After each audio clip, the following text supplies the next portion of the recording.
ਇੱਕ ਓੰਕਾਰ ਸਤਨਾਮ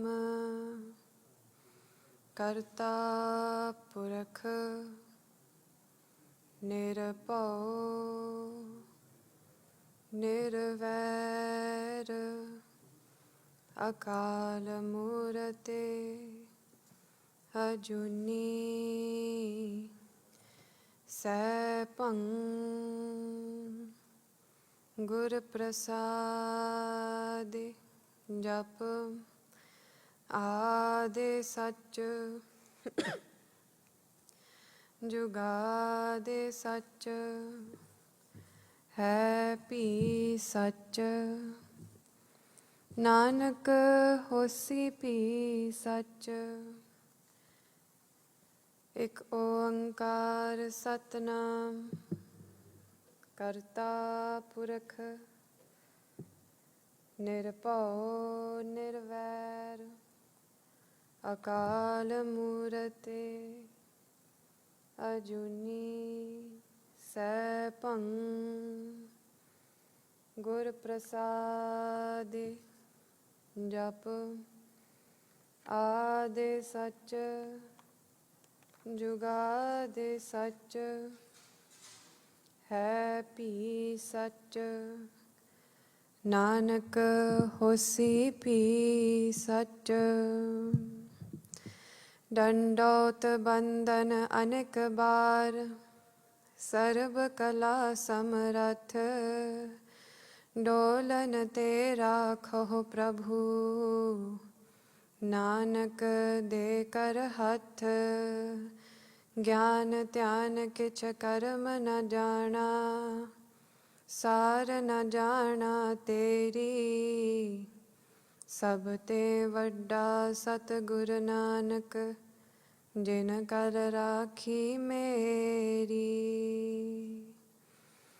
ਸਤਨਾਮ ਸ੍ਰੀ ਵਾਹਿਗੁਰੂ ਸਾਹਿਬ ਜੀਓ। ਸਲੋਕ ਰਚੰਤ ਜੀਅ ਰਚਨਾ ਮਾਤ ਗਰਭ ਅਸਥਾਪਨੰ ਸਾਸ ਸਾਸ ਸਿਮਰੰਤ ਨਾਨਕ ਮਹਾ ਅਗਨ ਨਾ ਬਿਨਾਸਨੰ। ਰਚੰਤ ਜੀਅ ਰਚਨਾ ਮਾਤ ਗਰਭ ਅਸਥਾਪਨੰ ਸਾਸ ਸਾਸ ਸਿਮਰੰਤ ਨਾਨਕ ਮਹਾ ਅਗਨ ਨਾ ਬਿਨਾਸਨੰ। ਵਾਹਿਗੁਰੂ ਜੀ ਕਾ ਖਾਲਸਾ ਵਾਹਿਗੁਰੂ ਜੀ ਕੀ ਫਤਿਹ। ਸਤਿਗੁਰੂ ਦੀ ਪਿਆਰੀ ਸਾਧ ਸੰਗਤ ਜੀਓ, ਆਪ ਜੀ ਵਡਭਾਗੀ ਹੋ। ਧੰਨ ਧੰਨ ਗੁਰੂ ਗ੍ਰੰਥ ਸਾਹਿਬ ਜੀ ਮਹਾਰਾਜ ਦੀ ਹਜ਼ੂਰੀ ਵਿੱਚ ਜੁੜ ਬੈਠੇ ਹੋ।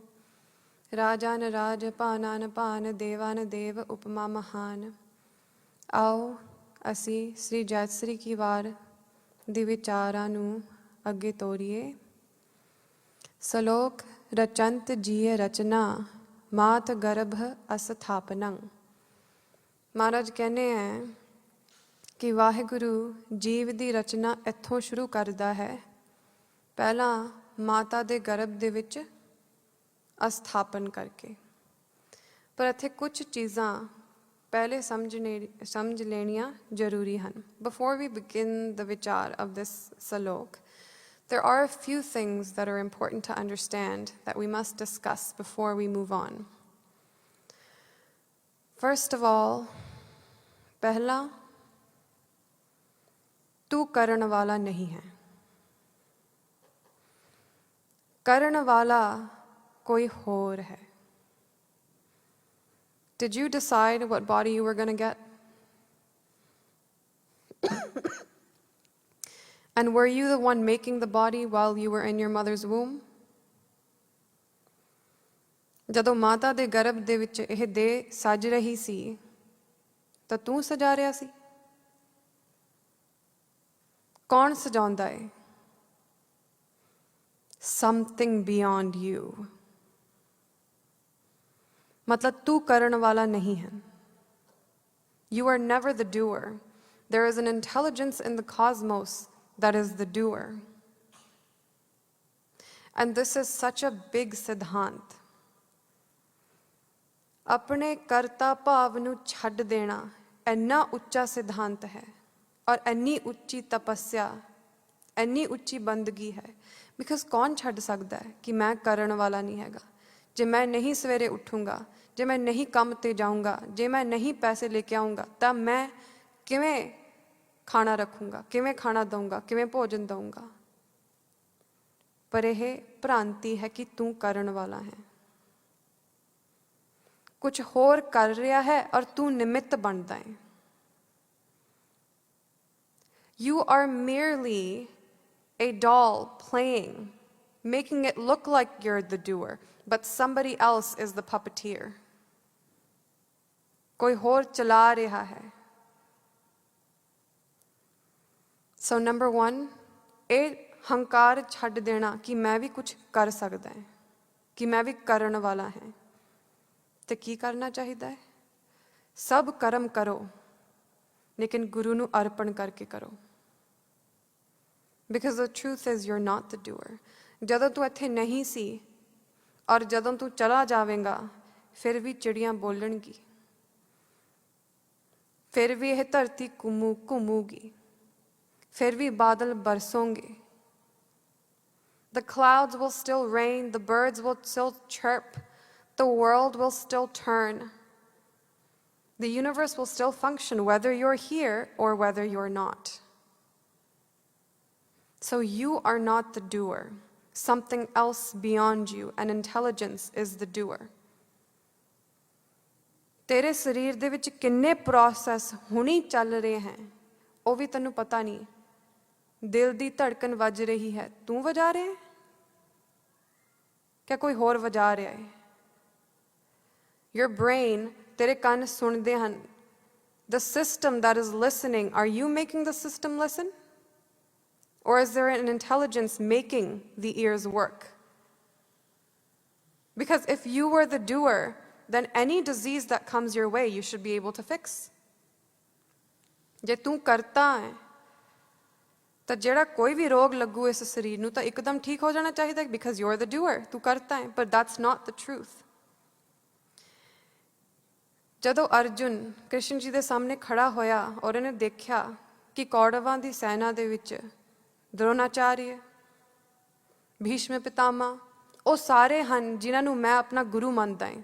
ਮੇਰੇ ਸ਼ਸਤਰ ਵਿਦਿਆ ਜਿਨ੍ਹਾਂ ਨੇ ਮੈਨੂੰ ਸਿਖਾਇਆ ਹੈ, ਜਿਨ੍ਹਾਂ ਦੇ ਗੋਦ ਵਿੱਚ ਮੈਂ ਖੇਲਿਆ ਹੈ, ਮੈਂ ਇਹਨਾਂ ਦੇ ਨਾਲ ਯੁੱਧ ਕਿਵੇਂ ਕਰ ਸਕਦਾ ਹਾਂ? ਔਰ ਕ੍ਰਿਸ਼ਨ ਜੀ ਅਰਜੁਨ ਨੂੰ ਸਮਝਾਉਣੇ, ਅਰਜੁਨ ਤੂੰ ਕਰਨ ਵਾਲਾ ਨਹੀਂ ਹੈਗਾ। ਆਪਣੇ ਧਰਮ ਅਨੁਸਾਰ ਕਰਤੱਵ ਕਰ, ਪਰ ਉਸ ਦੀ ਫਲ ਦੀ ਆਕਾਂक्षा ਨਾ ਰੱਖ ਕਿ ਕੀ ਹੋਊਗਾ, ਕਿਵੇਂ ਹੋਊਗਾ, ਜਿੱਤੋਂਗੇ ਕਿ ਨਹੀਂ, ਕਿਆ ਹੋਊਗਾ। 11ਵੇਂ ਅਧਿਆਏ ਦੇ ਵਿੱਚ ਕ੍ਰਿਸ਼ਨ ਜੀ ਆਪਣਾ ਵਿਰਾਟ ਰੂਪ ਉਸ ਨੂੰ ਦਿਖਾਉਂਦੇ ਨੇ, ਜਿਹਦੇ ਵਿੱਚ ਉਹ ਕਿਹੜੀ ਚੀਜ਼ ਅੱਗੇ ਹੋਣੀ ਹੈ ਉਹ ਵੀ ਦੇਖ ਪਾਉਂਦਾ ਹੈ, ਔਰ ਉਹ ਦੇਖਦਾ ਕਿ ਕੌਰਵਾਂ ਦੀ ਸੈਨਾ ਨੇ ਹਾਰਨਾ ਹੈ। ਫਿਰ ਅਰਜੁਨ ਨੂੰ ਅਹਿਸਾਸ ਹੁੰਦਾ ਕਿ ਮੈਂ ਤਾਂ ਕਰਨ ਵਾਲਾ ਨਹੀਂ ਹੈਗਾ, ਇਹ ਤਾਂ ਪਹਿਲਾਂ ਹੀ ਪ੍ਰੀ ਪਲਾਨਿੰਗ ਹੋਈ ਹੁੰਦੀ ਹੈ। ਜਦੋਂ ਆਪਾਂ ਬੈਠਣਾ ਹੈ, ਫॉर ਐਗਜ਼ਾਮਪਲ ਗੁਰੂ ਗੋਬਿੰਦ ਸਿੰਘ ਜੀ ਜਦੋਂ ਚਮਕੌਰ ਦੀ ਗੜੀ ਦੇ ਵਿੱਚ ਲੜਨ ਗਏ, ਜਿਹੜੇ ਸਿੱਖ ਉਹਨਾਂ ਦੇ ਨਾਲ ਸੀ ਪਹਿਲਾਂ ਤਾਂ 7-8 ਮਹੀਨੇ ਦੇ ਭੁੱਖੇ ਸੀ, ਬਿਕਾਜ਼ ਬਿਫੋਰ ਚਮਕੌਰ ਉਹ ਆਨੰਦਪੁਰ ਦੇ ਕਿਲ੍ਹਾ ਦੇ ਵਿੱਚ ਸੀ, ਜਿੱਥੇ ਖਾਣਾ ਬਹੁਤ ਘੱਟ ਗਿਆ ਸੀ, ਪਾਣੀ ਵੀ ਨਹੀਂ ਸੀ ਆਉਂਦਾ, ਜ਼ਖਮ ਹੋਏ ਸੀ, ਦਵਾਈ ਦਾ ਵੀ ਕੋਈ ਪ੍ਰਬੰਧ ਨਹੀਂ ਸੀਗਾ। 7-8 ਮਹੀਨੇ ਜ਼ਿਆਦਾ ਸਿੱਖ ਤਾਂ ਛੱਡ ਗਏ ਸੀ ਮਹਾਰਾਜ ਨੂੰ, 40 ਸਿੱਖ ਬਚੇ ਜੋ ਮਹਾਰਾਜ ਨੂੰ ਕਹਿੰਦੇ ਆਪਾਂ ਨਹੀਂ ਤੁਹਾਨੂੰ ਛੱਡ ਕੇ ਜਾ ਸਕਦੇ। ਇੰਨੇ ਕਮਜ਼ੋਰ ਸਰੀਰ ਹੋ ਗਏ ਸੀ ਸਿੱਖਾਂ ਦੇ, ਫਿਰ ਵੀ ਚਮਕੌਰ ਦੀ ਗੜੀ ਦੇ ਵਿੱਚ ਮਹਾਰਾਜ ਉਹਨਾਂ ਨੂੰ ਤਿਆਰ ਕਰਦੇ ਕਿ ਤੁਸੀਂ ਲੜਨਾ ਹੈ, ਇੱਥੇ 10 ਲੱਖ ਦੇ ਨਾਲ ਲੜਨਾ ਹੈ। ਤਾਂ ਮਹਾਰਾਜ ਉਹਨਾਂ ਨੂੰ ਸਮਝਾਉਂਦੇ ਆ, ਸਿੱਖੋ, ਸੋਲਜਰਸ ਲਿਸਨ, ਤੁਸੀਂ ਕਰਨ ਵਾਲੇ ਨਹੀਂ ਬਣਨਾ, ਆਪਣਾ ਕਰਤੱਵ ਨਿਭਾਉਣਾ ਹੈ। ਤੁਸੀਂ ਸਿਪਾਹੀ ਹੋ, ਪੂਰੀ ਜਾਨ ਦੇ ਨਾਲ ਲੜਨਾ ਹੈ। ਫਲ ਕਿਆ ਹੋਣਾ, ਕੀ ਹੋਣਾ, ਉਸ ਦੀ ਆਕਾਂक्षा ਨਹੀਂ ਰੱਖਣੀ। ਕਰਨ ਵਾਲਾ ਕੋਈ ਹੋਰ ਹੋਊਗਾ, ਸ਼ਸਤਰ ਚਲਾਉਣ ਵਾਲਾ ਕੋਈ ਹੋਰ ਹੋਊਗਾ, ਸ਼ਕਤੀ ਵਰਤਾਉਣ ਵਾਲਾ ਕੋਈ ਹੋਰ ਹੋਊਗਾ, ਤੁਸੀਂ ਜਾ ਕੇ ਆਪਣਾ ਕਰਤੱਵ ਨਿਭਾਉਣਾ ਹੈ। And that's exactly what happened. 40 very weak-bodied Sikhs fought off an army of 1 million. How did that happen? Because the doer was someone else. ਇੱਕ ਅਦ੍ਰਿਸ਼ ਸ਼ਕਤੀ ਕੰਮ ਕਰਦੀ ਹੈ ਜੋ ਸਭ ਸਿੱਧ ਕਰਦੀ ਹੈ ਸੰਤਾਂ ਵਾਸਤੇ। ਗੁਰੂ ਦੇ ਸਾਰੇ ਕਾਰਜ ਗੁਰੂ ਮਹਾਰਾਜ ਉਹ ਸ਼ਕਤੀ ਸਵਯੰ ਨੇ, ਉਹ ਕਰਦੇ ਨੇ।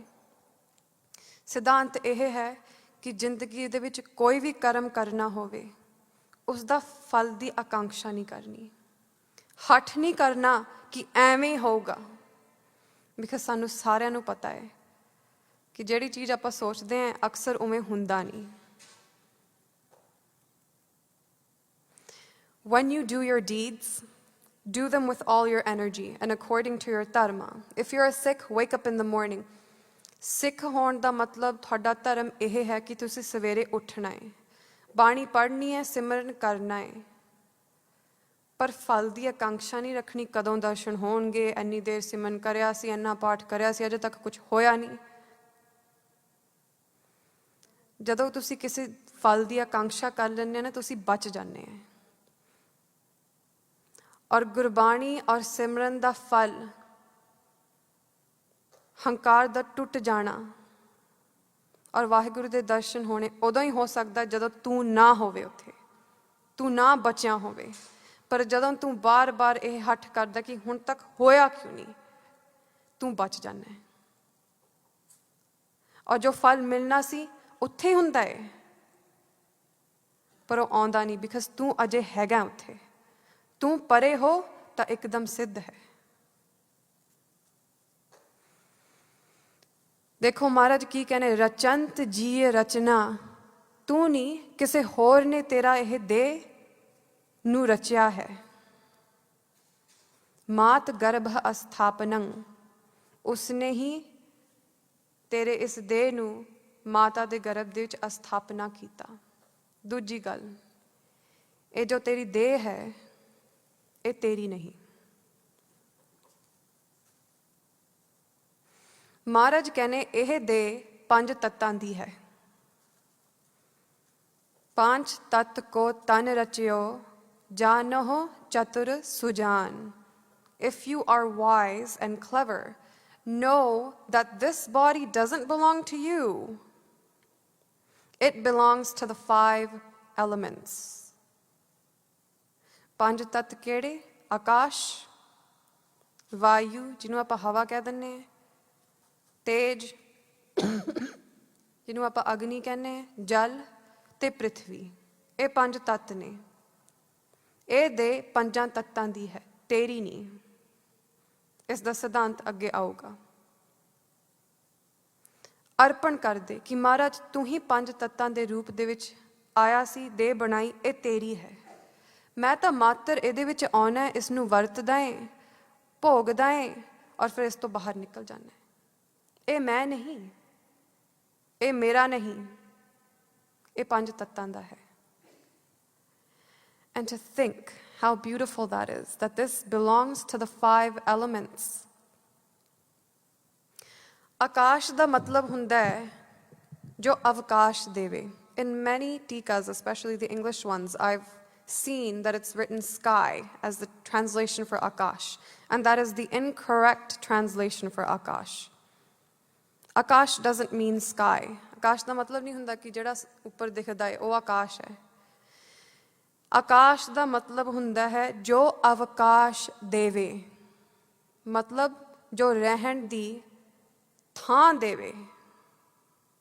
ਤੁਸੀਂ ਕਦੇ ਗੌਰ ਕਰਿਆ ਕਿ ਜਿਹੜੀ ਆ ਖਾਲੀ ਖਾਲੀ ਜਗ੍ਹਾ ਦਿਖਦੀ ਹੈ, ਜਿਹੜੀ ਖਾਲੀ ਖਾਲੀ ਜਗ੍ਹਾ ਤੁਸੀਂ ਚੱਲਦੇ ਹੈ, ਇਹ ਕਿਆ ਹੈ? ਇਸ ਨੂੰ ਆਪਾਂ ਆਕਾਸ਼ ਕਹਿੰਦੇ ਹਾਂ। ਔਰ ਇਹ ਆਕਾਸ਼ ਮੰਡਲ ਦੇ ਅੰਦਰ ਵਿਆਪਤ ਹੈ ਔਰ ਮੰਡਲ ਦੇ ਬਾਹਰ ਵਿਆਪਤ ਹੈ। ਇੱਕ ਤਾਂ ਹੋ ਗਿਆ ਆਕਾਸ਼। ਫਿਰ ਵਾਯੂ ਜਿਹਨੂੰ ਆਪਾਂ ਹਵਾ ਕਹਿੰਦੇ, ਜਦੋਂ ਤੁਸੀਂ ਆਪਣਾ ਹੱਥ ਚਲਾਓ ਤੁਹਾਡੇ ਹੱਥ 'ਚ ਕੁਛ ਲੱਗਦਾ ਹੈ, ਹਵਾ ਫੀਲ ਹੁੰਦੀ ਹੈ, ਇਸ ਨੂੰ ਵਾਯੂ, that's wind, air. And then from that, fire, ਅਗਨੀ। ਔਰ ਇਸ ਧਰਤੀ ਤੇ ਜਿਹੜੀ ਵੀ ਅਗਨੀ ਆਉਂਦੀ ਹੈ ਉਹ ਸੂਰਜ ਤੋਂ ਪਹਿਲਾਂ ਆਈ ਹੈ ਤਾਂ ਇਸ ਧਰਤੀ ਤੇ ਆਉਂਦੀ ਹੈ। All energy that we have on this planet comes from the sun. And then from the sun, water, jal ਤੇ ਪ੍ਰਿਥਵੀ। ਇਹ ਪੰਜ ਤੱਤ ਵੀ ਸਾਧ ਸੰਗਤ ਜੀ ਪੂਜਨੀਕ ਹਨ। ਲੋਕ ਮੈਨੂੰ ਬਹੁਤ ਪੁੱਛਦੇ ਭਗਤੀ ਕਿਵੇਂ ਕਰੀਦੀ ਹੈ, ਭਗਤੀ ਕਿਵੇਂ ਕਰੀਦੀ ਹੈ। ਐਂਡ ਆਈ ਸੈਡ, ਜਿਹੜੀ ਚੀਜ਼ ਤੇਰੇ ਤਨ ਨੂੰ ਰਚ ਰਹੀ ਹੈ, ਜਿਹਨੇ ਬਣਾਇਆ ਹੈ ਇਹ ਤਨ, ਉਹਨਾਂ ਨੂੰ ਕਦੇ ਸ਼ੁਕਰਾਨਾ ਕਰਿਆ? ਹੇ ਆਕਾਸ਼, ਤੇਰਾ ਧੰਨਵਾਦ ਹੈ, ਤੈਨੂੰ ਨਮਸਕਾਰ ਹੈ ਕਿ ਤੂੰ ਮੈਨੂੰ ਰਹਿਣ ਦੀ ਜਗ੍ਹਾ ਦਿੰਦਾ ਹੈ। ਤੂੰ ਨਾ ਹੁੰਦਾ ਤਾਂ ਮੈਂ ਵੀ ਕਿੱਥੇ ਹੋਣਾ ਸੀ। ਆਕਾਸ਼ ਨਾ ਹੁੰਦਾ then you wouldn't also be around। ਔਰ ਸਿਧਾਂਤ, ਕਿੰਨੇ ਸਿਧਾਂਤ ਆਕਾਸ਼ ਚੋਂ ਨਿਕਲਦੇ ਹੈ। ਮਹਾਰਾਜ ਕਹਿੰਦੇ ਆ, ਸਹਿਸ ਘਟਾ ਮਹਿ ਏਕ ਆਕਾਸ਼, ਘਟ ਫੂਟੇ ਤਾਂ ਉਹੀ ਪ੍ਰਗਾਸ। ਇਹ ਸਿਧਾਂਤ ਕਿੱਥੋਂ ਆਉਂਦਾ ਜੇ ਆਕਾਸ਼ ਤੂੰ ਨਾ ਹੁੰਦਾ? ਆਕਾਸ਼ ਵਾਹਿਗੁਰੂ ਤੂੰ ਹੀ ਆਕਾਸ਼ ਦੇ ਰੂਪ 'ਚ, ਮੈਨੂੰ ਤੈਨੂੰ ਨਮਸਕਾਰ ਹੈ। ਨੰਬਰ 2, ਵਾਯੂ, ਹੇ ਹਵਾ, ਤੂੰ ਨਾ ਹੁੰਦਾ ਤਾਂ ਮੇਰੇ ਅੰਦਰ ਜੀਵਨ ਕਿਵੇਂ ਹੁੰਦਾ? ਪਵਨ ਗੁਰੂ, ਮੈਂ ਸਿਮਰਨ ਕਿਵੇਂ ਕਰਦਾ? ਵਾਹਿਗੁਰੂ ਕਿਵੇਂ ਕਹਿੰਦਾ ਜੇ ਹਵਾ ਨਾ ਅੰਦਰ ਜਾਂਦੀ ਔਰ ਹਵਾ ਬਾਹਰ ਨਾ ਆਉਂਦੀ? ਹੇ ਵਾਯੂ, ਵਾਹਿਗੁਰੂ ਦੇ ਰੂਪ ਦੇ ਵਿੱਚ ਵਾਯੂ, ਮੈਨੂੰ ਤੈਨੂੰ, ਮੇਰਾ ਤੈਨੂੰ ਨਮਸਕਾਰ ਹੈ। ਨੰਬਰ 3, ਅਗਨੀ। ਤੁਸੀਂ ਕਦੇ ਗੌਰ ਕੀਤਾ ਹੈ ਸਾਧ ਸੰਗਤ ਜੀ, ਇਸ ਧਰਤੀ ਦੇ ਜੋ ਵੀ ਫਲ ਫਰੂਟ, ਜੋ ਵੀ ਧਰਤੀ 'ਚੋਂ ਉੱਗਦਾ ਏ, ਦਰਖਤ, ਐਨੀ ਪਲਾਂਟਸ, ਘਾਹ, ਇਹ ਸਭ ਉੱਗਦੇ ਹੈ ਸੂਰਜ ਕਰਕੇ। ਸੂਰਜ ਲੱਗਦਾ ਏ ਤੇ ਉਹ ਵੱਧਦੇ ਹੈ, ਉਹਨਾਂ ਦੇ 'ਚ ਫਲ ਲੱਗਦੇ ਆ, ਉਹ ਫਲ ਆਪਾਂ ਖਾਂਦੇ ਹਾਂ। ਹੇ ਸੂਰਜ, ਤੂੰ ਨਾ ਹੁੰਦਾ ਤਾਂ ਮੈਂ ਵੀ ਕਿੱਥੇ ਹੋਣਾ ਸੀ। ਵਾਹਿਗੁਰੂ ਤੂੰ ਹੀ ਸੂਰਜ, ਨਮੋ ਸੂਰਜ ਸੂਰਜੇ, ਸੂਰਜ ਬਣ ਕੇ ਮੈਨੂੰ ਤੈਨੂੰ ਨਮਸਕਾਰ ਹੈ। ਸੂਰਯ। ਦੈਨ ਜਲ, ਜਲ ਨਾ ਹੁੰਦਾ ਤਾਂ ਮੇਰੀ ਪਿਆਸ ਕਿਵੇਂ ਬੁਝਦੀ? ਜਲ ਨਾ ਹੁੰਦਾ ਤਾਂ ਇਹ ਵੀ ਕਿਵੇਂ ਕਹਿ ਹੁੰਦਾ, ਜਲ ਤਰੰਗ ਅਰ ਫੇਨ ਬੁਦਬੁਦਾ, ਜਲ ਤੇ ਭਿੰਨ ਨਾ ਹੋਈ। ਹਰ ਹਰ ਜਨ ਦੁਈ ਏਕ ਹੈ, ਬਿਬ ਵਿਚਾਰ ਕਛ ਨਾ ਹੈ, ਜਲ ਤੇ ਉਪਜ ਤਰੰਗ ਜਿਉ ਜਲ ਹੀ ਬਿਖੈ ਸਮਾਹੇ। ਜਲ ਤੈਨੂੰ ਮੇਰਾ ਨਮਸਕਾਰ ਹੈ। ਔਰ ਪ੍ਰਿਥਵੀ, ਮਾਤਾ ਧਰਤ ਮਹਤ, ਪ੍ਰਿਥਵੀ ਤੇਰਾ ਹੀ ਤਾਂ ਬੱਚਾ ਹੈ, ਇਹ ਦੇਹ ਤੇਥੋਂ ਹੀ ਤਾਂ ਸਜੀ ਹੈ। ਤੇਰੇ ਵਿੱਚ ਧੀਰਜ ਨਾ ਹੁੰਦਾ ਤਾਂ ਜੇ ਮੈਂ ਇੰਨੇ ਪਾਪ ਕਰੇ, ਇਹਨਾਂ ਨੂੰ ਕਿਵੇਂ ਸਹਿੰਦੀ ਤੂੰ? How would I be able to say that the mother, like earth, is patient? हे ਪ੍ਰਿਥਵੀ, ਤੈਨੂੰ ਮੇਰਾ ਨਮਸਕਾਰ ਹੈ। ਇਸ ਤਰ੍ਹਾਂ ਹਰੇਕ ਜੋ ਚੀਜ਼ ਦਿਖਦੀ ਹੈ ਉਸਨੂੰ ਨਮਸਕਾਰ ਕਰਨਾ। ਕਿਉਂ? ਵਣ, ਤ੍ਰਿਣ, ਪਰਬਤ ਹੈ ਪਾਰ ਬ੍ਰਹਮ, ਸਭ ਗੋਬਿੰਦ ਹੈ, ਸਭ ਗੋਬਿੰਦ ਹੈ, ਗੋਬਿੰਦ ਬਿਨ ਨਹੀਂ ਕੋਈ। ਅੰਦਰ ਬਹਿ ਕੇ ਇੱਕ ਕਮਰੇ 'ਚ ਵਾਹਿਗੁਰੂ ਵਾਹਿਗੁਰੂ ਜਪਣਾ ਐਂਡ ਦੈਨ ਟੂ ਥਿੰਕ ਕਿ ਹਾਂ ਮੇਰੇ ਅੰਦਰ ਭਗਤੀ ਫੁੱਲ ਰਹੀ ਹੈ। ਪਰ ਜਦੋਂ ਆਪਾਂ ਬਾਹਰ ਜਾਂਦੇ ਹਾਂ ਔਰ ਕਿਸੇ ਨਾਲ ਬੋਲਣਾ ਵੀ ਹੁੰਦਾ ਹੈ, ਪਤੀ ਨਾਲ, ਪਤਨੀ ਦੇ ਨਾਲ, ਬੱਚਿਆਂ ਦੇ ਨਾਲ, ਤਾਂ ਸਾਡੇ ਜਿਹੜੇ ਮੂੰਹ ਦੇ ਵਿੱਚ ਮਿਠਾਸ ਸੀ ਉਹ ਕੁਛ ਹੋਰ ਬਣ ਜਾਂਦੀ ਹੈ। when we go out into the world ਕਹਿੰਦੇ ਨਹੀਂ ਇਹ ਵਾਹਿਗੁਰੂ ਨਹੀਂ ਹੈਗਾ। ਜਦੋਂ ਮਹਾਰਾਜ ਕਹਿੰਦੇ ਵਣ, ਤ੍ਰਿਣ, ਪਰਬਤ ਹੈ ਪਾਰ ਬ੍ਰਹਮ, ਤਾਂ ਦਰਖਤਾਂ ਨੂੰ ਦੇਖ ਕੇ ਨੱਚੋ, ਖੁਸ਼ ਹੋਵੋ, ਫੁੱਲਾਂ ਨੂੰ ਸੁੰਘ ਕੇ ਖੁਸ਼ ਹੋਵੋ। ਹੇ ਵਾਹਿਗੁਰੂ, ਫੁੱਲਾਂ ਦੇ ਵਿੱਚ ਸੁਗੰਧ ਤੂੰ ਹੈ, ਸੂਰਜ ਦੇ ਵਿੱਚ ਰੌਸ਼ਨੀ ਤੂੰ ਹੈ, ਚੰਦਰਮਾ ਦੀ ਸੀਤਲਤਾ ਤੂੰ ਹੈ। ਇਸ ਤਰ੍ਹਾਂ ਭਗਤੀ ਕਰੋ ਔਰ ਦੇਖੋ ਤੁਹਾਡੇ ਅੰਦਰ ਕੀ ਪੈਦਾ ਹੁੰਦਾ ਹੈ।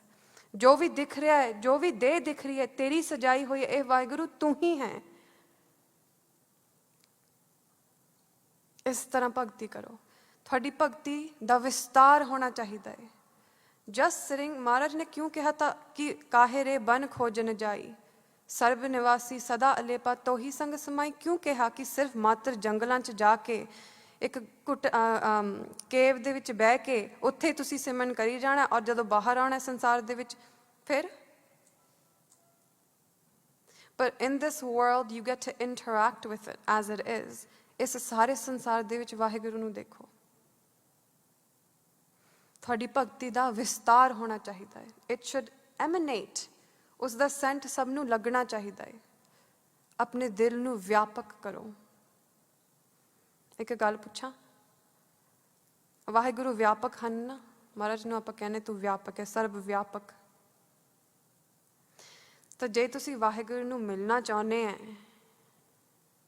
ਤਾਂ ਘੁੱਟਿਆ ਹੋਇਆ ਦਿਲ ਮਿਲੂਗਾ ਉਹਨਾਂ ਨੂੰ, ਕਿਆ ਵਿਆਪਕ ਦਿਲ ਮਿਲੂਗਾ? ਵਿਆਪਕ ਦਿਲ। ਮਹਾਰਾਜ ਨੇ ਵੀ ਵਿਆਪਕ ਪ੍ਰੇਮ ਕਰਿਆ ਸਾਰਿਆਂ ਨੂੰ, ਘੁੱਟੇ ਘੁੱਟੇ ਨਹੀਂ ਪ੍ਰੇਮ ਕੀਤਾ। ਐਕਚੁਅਲੀ ਘੁੱਟੇ ਘੁੱਟੇ ਪ੍ਰੇਮ ਹੁੰਦਾ ਹੀ ਨਹੀਂ, that's not even the definition of love। ਤਾਂ ਵਿਸਤਾਰ ਨਾਲ ਭਗਤੀ ਹੋਣੀ ਚਾਹੀਦੀ ਹੈ। And number 3, the third thing that we must know, ਰਚੰਤ ਜੀਅ ਰਚਨਾ ਮਾਤ ਗਰਭ ਅਸਥਾਪਨੰ। ਇਹ ਜੋ ਬਾਹਰ ਦਿਖਦਾ ਹੈ ਦੇਹ, this is only the first layer of your being।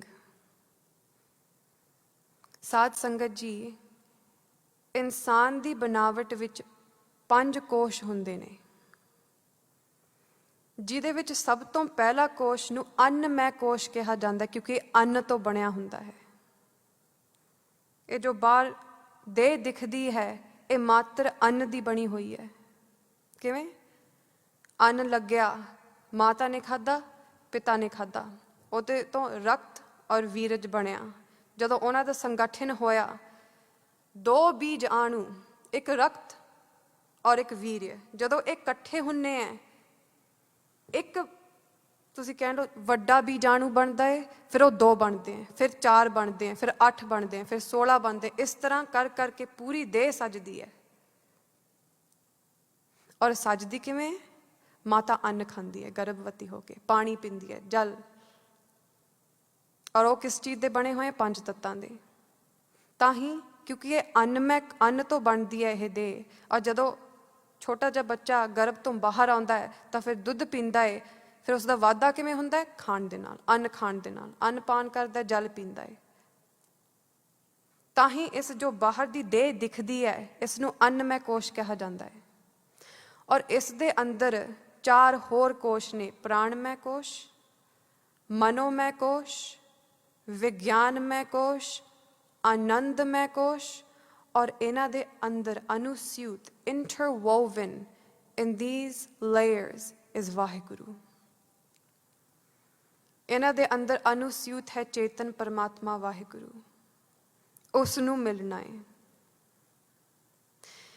ਇਹ ਜੋ ਅੰਨਮੈ ਕੋਸ਼ ਹੈ, ਆਪਾਂ ਬਹੁਤ ਅਕਸਰ ਕਹਿੰਦੇ ਹਾਂ ਕਿ ਸਾਡੀ ਮੌਤ ਹੁੰਦੀ ਹੈ।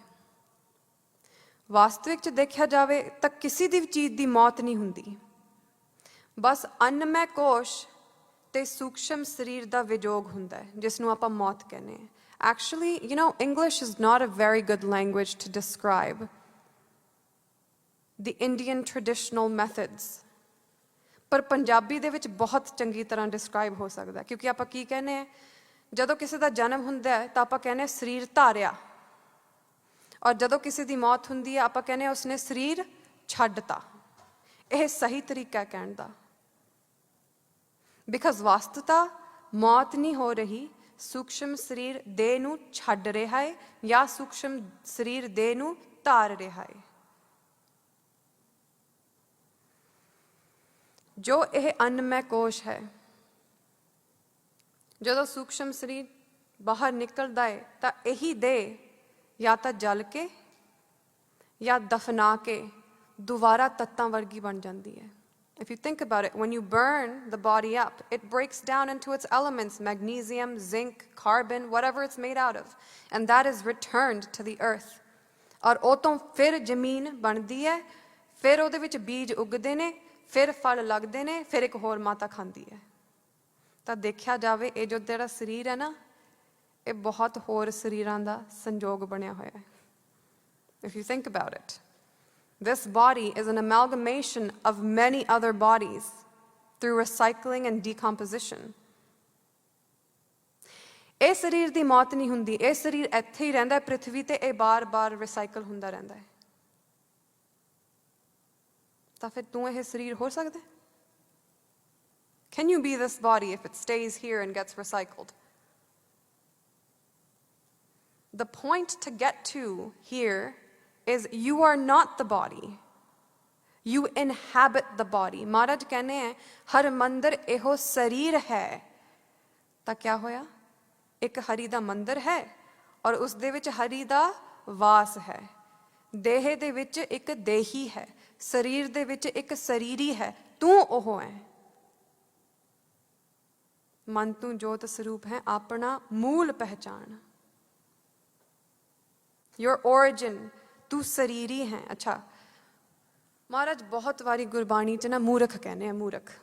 ਤਾਂ ਮੂਰਖ ਕਿਉਂ ਕਹਿੰਦੇ ਆ? ਮੈਂ ਕਿਹਾ ਮਹਾਰਾਜ ਇੰਨੀ ਵਾਰੀ ਮੂਰਖ ਕਿਹਾ, ਮੈਂ ਤਾਂ ਇੰਨੀ ਬੁਰੀ ਹੈ। Sometimes a person gets ਇੰਨਾ ਜ਼ਿਆਦਾ ਬੁਰਾ ਤਾਂ ਨਹੀਂ, ਮੂਰਖ ਮੂਰਖ ਮੂਰਖ। ਹੁਣ ਤੁਸੀਂ ਦੱਸੋ, ਇਹ ਸਰੀਰ ਹੋ ਗਿਆ ਘਰ, ਔਰ ਇਹਦੇ ਵਿੱਚ ਰਹਿਣ ਵਾਲੇ ਹੋ ਗਏ ਜੀਵ। ਤਾਂ ਕੋਈ ਘਰ ਨੂੰ ਹੀ ਫੜ ਕੇ ਕਹੀ ਜਾਵੇ ਮੈਂ ਘਰ ਐ, ਮੈਂ ਘਰ ਐ, ਮੈਂ ਘਰ ਐ, ਉਸਨੂੰ ਕਿਆ ਕਹੋਗੇ? ਆ ਤਾਂ ਮੂਰਖ। ਤਾਂ ਹੀ ਉਹ ਸਾਨੂੰ ਮੂਰਖ ਕਹਿੰਦੇ। ਸਰੀਰ ਨੂੰ ਚਿੰਬੜ ਕੇ ਮੈਂ ਸਰੀਰ ਐ, ਮੈਂ ਸਰੀਰ ਐ। ਸਵੇਰੇ ਉੱਠਦੇ ਆ, ਸ਼ੀਸ਼ੇ 'ਚ ਦੇਖਦੇ ਆ, ਆਹ ਜਿਹੜਾ ਮੁੱਖ ਜਿਹਾ ਦਿਖਦਾ ਇਹ ਮੈਂ ਹੈ। ਜਦੋਂ ਮਹਾਰਾਜ ਕਹਿੰਦੇ ਇਹ ਤੂੰ ਨਹੀਂ ਹੈਗਾ। ਇਹ ਤਾਂ ਤੱਤਾਂ ਨੇ ਬਣਾਏ ਹੋਏ ਸੀ। ਅੱਖ ਕਿਸੇ ਦੀ ਐਂ ਲਾਤੀ, ਕਿਸੇ ਦੀ ਅੱਖ ਐਂ ਲਾਤੀ, ਕਿਸੇ ਦਾ ਨੱਕ ਇਸ ਤਰ੍ਹਾਂ ਲਾਤਾ, ਕਿਸੇ ਦਾ ਮੂੰਹ ਐਂ ਬਣਾਤਾ, ਕਿਸੇ ਨੂੰ ਜ਼ਿਆਦਾ ਵੱਡਾ ਬਣਾਤਾ, ਕਿਸੇ ਨੂੰ ਛੋਟਾ ਮੋਟਾ ਪਤਲਾ, ਜੋ ਵੀ। ਪਰ ਮੂੰਹ 'ਚ ਸ਼ੀਸ਼ੇ 'ਚ ਦੇਖ ਕੇ ਕਹਿੰਦੇ ਆ ਮੈਂ। ਮਹਾਰਾਜ ਕਹਿੰਦੇ ਇਹ ਤੂੰ ਨਹੀਂ ਹੈਗਾ। ਤਾਂ ਫਿਰ ਮਹਾਰਾਜ ਕੀ ਕਹੋਗੇ? ਘਰ ਨੂੰ ਫੜ ਕੇ ਕਹੀ ਜਾਂਦਾ ਘਰ ਮੈਂ, ਘਰ ਮੈਂ ਘਰ ਐ, ਮੈਂ ਘਰ ਐ। ਤੂੰ ਘਰ ਨਹੀਂ, ਤੂੰ ਘਰ ਦੇ ਵਿੱਚ ਰਹਿਣ ਵਾਲਾ ਹੈ। ਦੇਹ ਦੇ ਵਿੱਚ ਦੇਹੀ ਹੈ, ਸਰੀਰ ਦੇ ਵਿੱਚ ਸਰੀਰੀ ਹੈ, ਹਰ ਮੰਦਰ ਦੇ ਵਿੱਚ ਹਰੀ ਹੈ।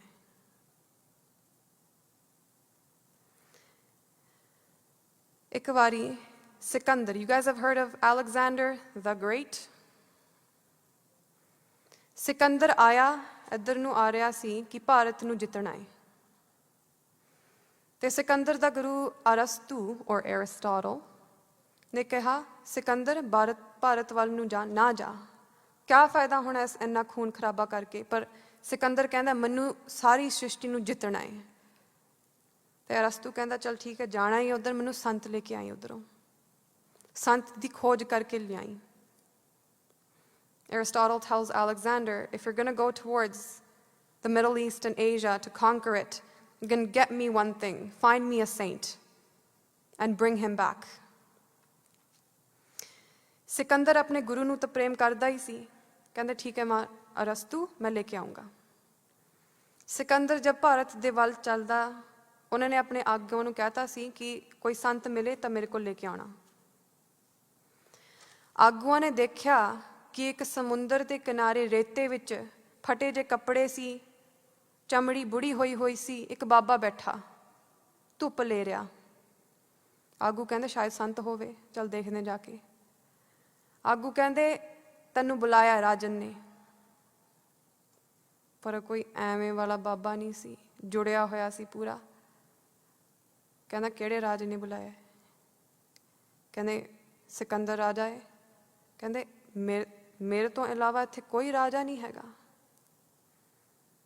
ਰਾਜਾ ਸਗਲੀ ਸ੍ਰਿਸ਼ਟ ਕਾ ਹਰ ਨਾਮ ਮਨ ਭਿੰਨਾ। ਜੋ ਇੱਕ ਵਾਰੀ ਵਾਹਿਗੁਰੂ ਦੇ ਨਾਲ ਜੁੜ ਗਿਆ, ਉਹੀ ਵਸਤੂਤਾ ਇਸ ਸਾਰੀ ਸ੍ਰਿਸ਼ਟੀ ਦਾ ਰਾਜਾ ਹੁੰਦਾ ਹੈ। ਕਹਿੰਦਾ ਮੈਂ ਹੀ ਇੱਥੇ ਰਾਜਾ ਹੈ, ਜੇ ਉਹਨੇ ਮੈਨੂੰ ਮਿਲਣਾ ਉਹਨੂੰ ਕਹੋ ਇੱਥੇ ਆ, ਔਰ ਪਾਸੇ ਹਟ, ਹੁਣ ਧੁੱਪ ਨਾ ਖਰਾਬ ਕਰ ਮੇਰੀ। ਕਹਿੰਦਾ ਜਾ। ਗਏ ਸਿਕੰਦਰ ਕੋਲ। ਕਹਿੰਦਾ ਸਿਕੰਦਰ ਉਠਾ ਲਿਆ ਉਹਨੂੰ, ਉਠਾ ਕੇ ਲਿਆਓ ਉਹਨੂੰ। ਕਹਿੰਦਾ ਕੌਣ ਹੈ? ਉਸ ਰਿਸ਼ੀ ਦਾ ਨਾਮ ਸੀ ਡੰਡਾਇਨ, ਇਨ ਇੰਗਲਿਸ਼ ਡਾਇਓਜਨੀਜ਼। ਡੰਡਾਇਨ ਰਿਸ਼ੀ ਕਹਿੰਦਾ ਜਦੋਂ ਆਗੂ ਆਏ ਨਾ ਤਾਂ ਕਹਿਣ ਲੱਗੇ ਆਪਾਂ ਤੈਨੂੰ ਉਠਾ ਲੈਣਾ, ਚੱਲ ਨਹੀਂ ਤਾਂ ਸਾਡੇ ਨਾਲ। ਡੰਡਾਇਨ ਅੱਗੋਂ ਕਹਿੰਦਾ ਜਿਸ ਨੂੰ ਤੂੰ ਉਠਾਊਂਗਾ ਉਹ ਮੈਂ ਨਹੀਂ, ਔਰ ਜੋ ਮੈਂ ਹਾਂ ਉਸ ਨੂੰ ਤੂੰ ਉਠਾ ਨਹੀਂ ਸਕਦਾ। The thing you're going to take is not me, and what I am you cannot take. ਦੇਹ ਨੂੰ ਉਠਾਊਂਗਾ ਤਾਂ ਮੈਂ ਤਾਂ ਦੇਹ ਹੈ ਹੀ ਨਹੀਂ। ਆਤਮਾ ਨੂੰ ਵੀ ਕੋਈ ਉਠਾ ਸਕਦਾ ਹੈ, ਪਰਮਾਤਮਾ ਨੂੰ ਵੀ ਕੋਈ ਉਠਾ ਸਕਦਾ ਹੈ। ਜਦੋਂ ਐਂ ਸੁਣਿਆ ਆਗੂਆਂ ਨੇ, ਉਹ ਕਹਿੰਦੇ ਇਹ ਤਾਂ ਕੋਈ ਵਿਲੱਖਣ ਗੱਲ ਲੱਗ ਰਹੀ ਹੈ। ਤਾਂ ਸਿਕੰਦਰ ਫਿਰ ਖੁਦ ਆਇਆ। ਫਿਰ ਇਸ ਦੀ ਕਹਾਣੀ ਬਹੁਤ ਲੰਬੀ ਹੈ। ਕਹਿਣ ਦਾ ਭਾਵ ਇੱਥੇ ਕਿ ਤੂੰ ਇਸ ਸਰੀਰ ਦੇ ਵਿੱਚ ਵਾਸ ਕਰਦਾ ਹੈ, ਤੂੰ ਇਹ ਸਰੀਰ ਨਹੀਂ। दैट्स वाई वो कह रहे हैं बहुत मतलब हार्ड, देयर टेलिंग यू रचंत जीए रचना मात गर्भ अस्थापनੰ। ਤੂੰ ਇਹ ਦੇ ਨਹੀਂ, ਪਰ ਫਿਰ ਆਪਾਂ ਨੂੰ ਕਿਉਂ ਲੱਗਦਾ ਇੰਨਾ ਕਿ ਮੈਂ ਦੇ ਹਾਂ? Why does it feel that way? ਜਿਹੜੇ 5 ਕੋਸ਼ ਦੱਸੇ ਹੈ ਸਾਧ ਸੰਗਤ ਜੀ, ਇਹ 5 ਕੋਸ਼ਾਂ ਦੇ ਵਿੱਚ ਅਨੁਸਿਊਤ ਵਾਹਿਗੁਰੂ ਹੈ। ਜਦੋਂ ਇਹ 5 ਕੋਸ਼ ਕਲੀਅਰ ਹੁੰਦੇ ਹੈ, ਸਾਫ਼ ਹੁੰਦੇ ਹੈ, ਇਹਨਾਂ 'ਚੋਂ ਮੈਲ ਬਾਹਰ ਹੁੰਦੀ ਹੈ, ਤਾਂ ਪਰਮਾਤਮਾ ਨੂੰ ਮਿਲਣਾ ਬਹੁਤ ਸੌਖਾ ਹੋ ਜਾਂਦਾ ਹੈ। ਔਰ ਜਦੋਂ ਇਹ 5 ਕੋਸ਼ ਮੈਲੇ ਹੁੰਦੇ ਹੈ, ਕਠੋਰ ਹੁੰਦੇ ਹੈ, ਤਾਂ ਪਰਮਾਤਮਾ ਨੂੰ ਮਿਲਣਾ ਬਹੁਤ ਔਖਾ ਹੋ ਜਾਂਦਾ ਹੈ। ਜੇ ਸਾਡਾ ਸਰੀਰ, ਆਪਾਂ ਜ਼ਿਆਦਾ ਸਰੀਰ ਨੂੰ ਚਿੰਬੜੇ ਹੋਏ ਆ ਨਾ, ਤਾਂ ਇਸ ਦਾ ਵੀ ਇਲਾਜ ਹੈਗਾ ਹੈ। If you are too attached to the body then this can be fixed। ਇਹਨੂੰ ਕਲੀਅਰ ਵੀ ਕਰਿਆ ਜਾ ਸਕਦਾ ਹੈ। ਦੇਹ ਬਣੀ ਹੋਈ ਹੈ ਅੰਨ ਦੀ, ਤਾਂ ਜੇ ਦੇਹ ਨੂੰ ਕਲੀਅਰ ਕਰਨਾ ਹੈ ਤਾਂ ਅੰਨ ਤੋਂ ਕਲੀਅਰ ਹੋ ਸਕਦਾ ਹੈ। ਮਹਾਰਾਜ ਕਹਿੰਦੇ ਹੈ, ਬਾਬਾ ਹੋਰ ਖਾਣਾ ਖੁਸ਼ੀ ਖੁਆਰ, ਜਿਤ ਖਾਧਾ ਤਨ ਪੀੜੀਐ ਮਨ ਮਹਿ ਚਲਹਿ ਵਿਕਾਰ। ਉਹਨਾਂ ਨੇ ਸਿੱਧਾ ਦੱਸਤਾ ਕਿਹੋ ਜਿਹਾ ਖਾਣਾ ਚਾਹੀਦਾ ਤਾਂ ਕਿ ਤੂੰ ਇਸ ਅੰਨਮੈ ਕੋਸ਼ ਤੋਂ ਪਾਰ ਹੋ ਸਕੇ। ਇੱਕ ਗੱਲ, ਜੋ ਤੂੰ ਖਾਣਾ ਹੈ ਉਸ ਦੇ ਨਾਲ ਤੇਰੇ ਤਨ ਦੇ ਵਿੱਚ ਪੀੜਾ ਨਹੀਂ ਹੋਣੀ ਚਾਹੀਦੀ, ਡਿਜ਼ੀਜ਼ ਨਹੀਂ ਹੋਣੀ ਚਾਹੀਦੀ। ਹਰੇਕ ਵਿਅਕਤੀ ਦਾ ਤਨ ਅਲੱਗ ਅਲੱਗ ਹੁੰਦਾ ਹੈ, ਹਰੇਕ ਬੰਦੇ ਨੂੰ ਕੁਛ ਨਾ ਕੁਛ ਸੂਟ ਕਰਦਾ ਹੈ। ਬਟ ਔਨ ਦ ਜਨਰਲ ਮਹਾਰਾਜ ਕਹਿੰਦੇ ਸਾਤਵਿਕ ਖਾਓ, ਬਾਸਾ ਨਾ ਖਾਓ। ਹੁਣੀ ਫਲ, ਹੁਣੀ ਸਬਜ਼ੀ ਬਣੀ ਹੈ, ਹੁਣੀ ਪ੍ਰਸ਼ਾਦਾ ਬਣਿਆ ਤਾਂ ਉਸੀ ਟਾਈਮ ਖਾਓ। ਔਰ ਜੇ ਕੰਮ ਕਰਦੇ ਹੈ, ਨਹੀਂ ਹੋ ਸਕਦਾ, ਤਾਂ ਮੈਕਸਿਮਮ 8 ਘੰਟੇ, ਉਸ ਤੋਂ ਜ਼ਿਆਦਾ ਨਾ ਰੱਖੋ ਬਾਸਾ, ਕਿਉਂਕਿ ਉਸ ਦੇ ਵਿੱਚੋਂ ਜਾਨ ਨਿਕਲ ਜਾਂਦੀ ਹੈ। ਔਰ ਫਿਰ ਜਦੋਂ ਆਪਾਂ ਉਸ ਨੂੰ ਖਾਂਦੇ ਹਾਂ, ਸਾਡੇ ਵਿੱਚ ਜਾਨ ਘੱਟ, ਆਲਸ ਜ਼ਿਆਦਾ ਆਉਂਦਾ ਹੈ। ਕਿਉਂਕਿ ਮਹਾਰਾਜ ਕਹਿੰਦੇ ਤਨ ਪੀੜਿਤ ਨਹੀਂ ਹੋਣਾ ਚਾਹੀਦਾ ਅਤੇ ਮਨ ਦੇ ਵਿੱਚ ਵਿਕਾਰ ਨਹੀਂ ਚੱਲਣਾ ਚਾਹੀਦਾ। ਕਦੇ ਕਦੇ ਆਪਾਂ ਫਰੈਸ਼ ਤਾਂ ਖਾਂਦੇ ਹਾਂ, ਪਰ ਉਹਦੇ ਵਿੱਚ ਇੰਨੇ ਮਸਾਲਾ, ਇੰਨਾ ਹੋਰ ਤਰ੍ਹਾਂ ਦੇ ਸਵਾਦ ਭਰੇ ਹੁੰਦੇ ਆ, ਖਾ ਕੇ ਮਨ ਵਿਕਾਰੀ ਬਹੁਤ ਹੁੰਦਾ ਹੈ। ਆਹ ਕਰਨਾ, ਆਹ ਕਰਨਾ, ਆਹ ਕਰਨਾ, ਮਨ ਬਹੁਤ ਚੱਲਦਾ ਹੈ। ਅਤੇ ਜਦੋਂ ਆਪਾਂ ਧਿਆਨ 'ਚ ਬੈਠਦੇ ਹਾਂ, ਸਿਮਰਨ ਕਰਦੇ ਹਾਂ, ਬਹੁਤ ਮਨ ਇੱਕ ਤਰ੍ਹਾਂ ਇੱਕ ਪਾਸੇ ਫੋਕਸ ਨਹੀਂ ਕਰ ਪਾਉਂਦਾ, ਬਹੁਤ ਚੀਜ਼ਾਂ 'ਤੇ ਫੋਕਸ ਕਰ ਦਿੰਦਾ। ਮਨ ਦੇ ਵਿੱਚ ਵਿਕਾਰ ਵੀ ਨਹੀਂ ਚੱਲਣਾ ਚਾਹੀਦਾ। ਇਹੋ ਜਿਹਾ ਖਾਣਾ ਖਾਓ। ਜ਼ਿਆਦਾ ਮਹਾਰਾਜ ਕਹਿੰਦੇ ਫਲ, ਬਿਕਾਜ਼ ਫਲ ਤੁਸੀਂ ਦੇਖੋ ਇੱਕਦਮ ਫਰੈਸ਼ ਹੁੰਦਾ ਹੈ ਅਤੇ ਡਾਈਜੈਸਸ਼ਨ 'ਚ ਇੱਕਦਮ ਉਹ ਡਾਈਜੈਸਟ ਵੀ ਹੋ ਜਾਂਦਾ ਹੈ। ਬਹੁਤਾ ਸਮਾਂ ਅੰਦਰ ਰਹਿੰਦਾ ਨਹੀਂ, ਉਸ ਤੋਂ ਊਰਜਾ ਸਭ ਤੋਂ ਜ਼ਿਆਦਾ ਮਿਲਦੀ ਹੈ, ਤਾਂ ਬਾਸਾ ਵੀ ਨਹੀਂ ਹੁੰਦਾ। ਸ੍ਰਿਸ਼ਟੀ ਸਾਨੂੰ ਖੁਦ ਦੱਸ ਦਿੰਦੀ ਹੈ ਬਾਸਾ ਹੋ ਗਿਆ ਜਦੋਂ ਉਹਦੇ ਵਿੱਚ ਫੰਗਸ ਲੱਗਦੀ ਹੈ, ਜਾਂ ਪੁਰਾਣਾ ਹੋ ਜਾਂਦਾ ਹੈ, ਜਾਂ ਕਾਲਾ ਹੋ ਜਾਂਦਾ ਹੈ, ਤਾਂ ਸ੍ਰਿਸ਼ਟੀ ਖੁਦ ਕਹਿੰਦੀ ਹੁਣ ਨਾ ਖਾਓ। ਦੂਜੀ ਗੱਲ, ਜਿਹਨੇ ਖਾਣਾ ਬਣਾਇਆ ਹੈ ਉਹਨੇ ਕਿਸ ਭਾਵਨਾ ਦੇ ਨਾਲ ਬਣਾਇਆ ਖਾਣਾ। ਕੋਈ ਖਾਣਾ ਬਣਾਉਂਦਾ ਹੈ ਅਤੇ ਇੰਨਾ ਕ੍ਰੋਧ ਦੇ ਵਿੱਚ ਖਾਣਾ ਬਣਾਉਂਦਾ ਹੈ, ਮਤਲਬ ਖੁਸ਼ ਨਹੀਂ ਹੈਗਾ ਬਣਾਉਂਦਾ ਸਮੇਂ, ਉਹ ਵੀ ਨਹੀਂ ਖਾਣਾ ਚਾਹੀਦਾ। ਪਰ ਜਿਹੜਾ ਪ੍ਰੇਮ ਨਾਲ ਬਣਾਉਣਾ ਚਾਹੇ, ਸਿਮਰਨ ਕਰਦਿਆਂ ਬਣਾਵੇ ਜਾਂ ਯਾਦ ਦੇ ਵਿੱਚ ਬਣਾਵੇ, ਉਹ ਜਿਹੜੀ ਇੰਪ੍ਰੈਸ਼ਨ ਹੈ ਉਹ ਖਾਣੇ ਦੇ ਵਿੱਚ ਚਲੇ ਜਾਂਦਾ ਹੈ। Tomorrow I will prove that in a better way. I will start the ਵਿਚਾਰ ਦੇ ਕਿਵੇਂ ਹੋ ਸਕਦਾ ਹੈ ਕਿ ਜੋ ਤੁਸੀਂ ਸੋਚਦੇ ਹੋ ਉਹ ਖਾਣੇ ਦੇ ਵਿੱਚ ਜਾ ਸਕਦਾ ਹੈ। There is a logical methodology to understanding this now, ਔਰ ਸਾਇੰਸ ਨੇ ਵੀ ਇਸ ਨੂੰ ਸਿੱਧ ਕਰਿਆ ਹੈ। ਇਸ ਦੀ ਵਿਚਾਰ ਆਪਾਂ ਕੱਲ੍ਹ ਨੂੰ ਕਰੋਗੇ।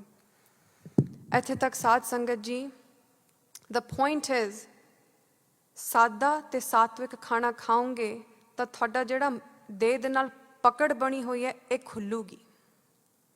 ਤਾਂ ਹੀ ਕੁਛ ਰਹਿਤਾਂ ਮਹਾਰਾਜ ਨੇ ਦੱਸਤੀਆਂ ਹੋਈਆਂ ਵੀ ਮੀਟ ਨਹੀਂ ਖਾਣਾ, ਸ਼ਰਾਬ ਨਹੀਂ ਪੀਣੀ, ਬਿਕਾਜ਼ ਇਹ ਬੇਹੋਸ਼ੀ ਜ਼ਿਆਦਾ ਵਧਾਉਣੀ ਹੈ। ਤਾਮਸਿਕ ਤਮੋਗੁਣ ਜ਼ਿਆਦਾ ਵਧਾਉਣ ਕਰਕੇ ਬੰਦਾ ਔਰ ਜੀਵ ਇਸ ਨੂੰ ਚਿੰਬੜਦਾ ਹੈ ਸਰੀਰ ਨੂੰ, ਔਰ ਇਸ ਦੇ ਨਾਲ ਚਿੰਬੜਨਾ ਅਧਿਆਤਮਿਕ ਦੀ ਮੌਤ ਹੈ। ਅਧਿਆਤਮਿਕ ਦੀ ਗਤੀ ਸਰੀਰ ਤੋਂ ਬਾਅਦ ਇਸ ਦੇ ਪਿੱਛੇ ਸ਼ੁਰੂ ਹੁੰਦੀ ਹੈ। ਤਾਂ ਮਹਾਰਾਜ ਨੇ ਕਿਹਾ ਜੋ ਤੁਸੀਂ ਖਾਂਦੇ ਉਹ ਸਾਤਵਿਕ ਹੋਣਾ ਚਾਹੀਦਾ ਹੈ, ਫਰੈਸ਼ ਹੋਣਾ ਚਾਹੀਦਾ ਹੈ, ਜੋ ਬਣਾਉਂਦਾ ਉਸਦੀ ਨਿਗਾਹ, ਉਸਦੀ ਇੰਟੈਂਸ਼ਨ ਚੰਗੀ ਹੋਣੀ ਚਾਹੀਦੀ ਹੈ। ਫਿਰ ਜਾ ਕੇ ਇਹ ਸਰੀਰ ਤੋਂ ਤੁਸੀਂ ਛੁੱਟ ਸਕਦੇ ਹੋ ਥੋੜ੍ਹਾ ਜਿਹਾ, ਅਤੇ ਅਧਿਆਤਮਿਕ ਪਿੱਛੇ ਨੂੰ ਵਧੂਗਾ, ਮਤਲਬ ਅੰਦਰ ਨੂੰ ਵਧੂਗਾ। ਇੱਥੇ ਹੀ ਸਾਧ ਸੰਗਤ ਜੀ, ਇਸ ਦੀ ਫਿਰ ਲੜੀ ਆਪਾਂ ਕੱਲ੍ਹ ਨੂੰ ਚਲਾਉਂਗੇ। ਭੁੱਲਾਂ ਚੁੱਕਾਂ ਦੀ ਖਿਮਾ ਬਖਸ਼ਣੀ। ਵਾਹਿਗੁਰੂ ਜੀ ਕਾ ਖਾਲਸਾ, ਵਾਹਿਗੁਰੂ ਜੀ ਕੀ ਫਤਿਹ।